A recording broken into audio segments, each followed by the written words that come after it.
Welcome to The Explainer. Today, we're digging into the official justification for a major military operation called Ghazab lil Haq, an action that has really shaken up the security landscape in the region. So a new video has just dropped online, and it lays out a really detailed justification for this military operation. It argues why, after years and years of trying the diplomatic route, military action suddenly became the only path forward. Let's dive into the perspective it presents. Right off the bat, the source is very careful to frame this. It says, look, this is not an act of aggression against the Afghan people. It's a targeted strike against the regime. And the core argument they keep coming back to is that this was a last resort. You know, the final move after years of failed diplomacy, when every other door had been closed. To really get their reasoning, the source points to a long history of what it calls unreciprocated peace efforts.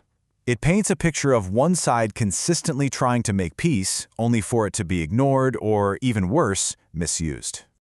The source uses this pretty powerful metaphor to describe the sheer frustration with the negotiations.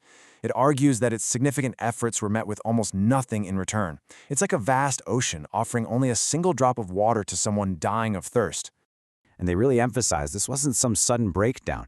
The video details numerous attempts at dialogue between early 2021 and late 2025. We're talking high-level talks, delegations, and even what it calls a goodwill gesture of releasing over 100 militants.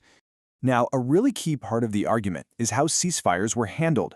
The promise, of course, was lasting peace, but the reality, according to the source, was that these were consistently exploited. They were allegedly used by militant groups as strategic pauses to just regroup, recruit, and get ready for the next wave of attacks. Okay, so after laying out this history of failed talks, the narrative pivots. It moves to the specific events that, according to the source, signaled the total collapse of diplomacy and made military action pretty much inevitable.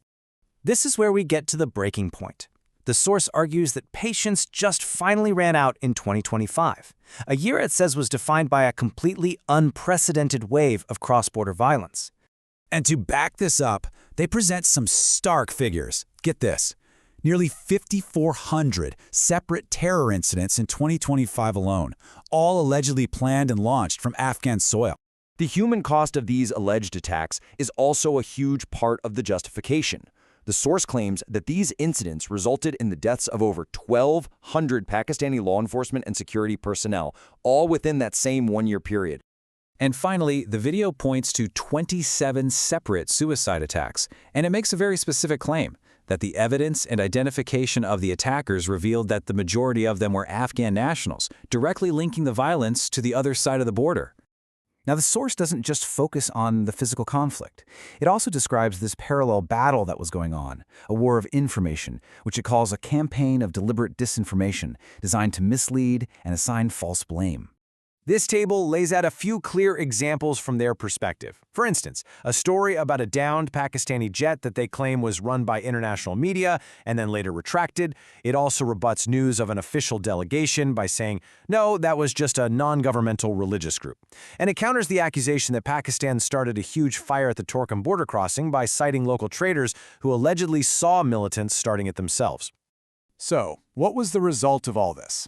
Well, the speaker argues that this combination, failed diplomacy, escalating attacks, and what they saw as a propaganda war, led to a fundamental and completely non-negotiable shift in state policy. And this leads to the video's core declaration. The era of negotiation is over. The new policy is an iron fist approach. All talks are off, until, the source claims, those militant safe havens across the border are completely and totally eliminated. And to demonstrate that this policy has teeth, the source presents these figures as the operation's initial results. Over 500 confirmed kills, hundreds of militant posts destroyed, dozens captured, framing it all as a very significant blow to militant infrastructure. This quote really just summarizes the entire justification for the new policy. It frames negotiations as a shield for violence and declares that, quote, the hunt will continue until the threat is neutralized. And that brings us to the end of this breakdown.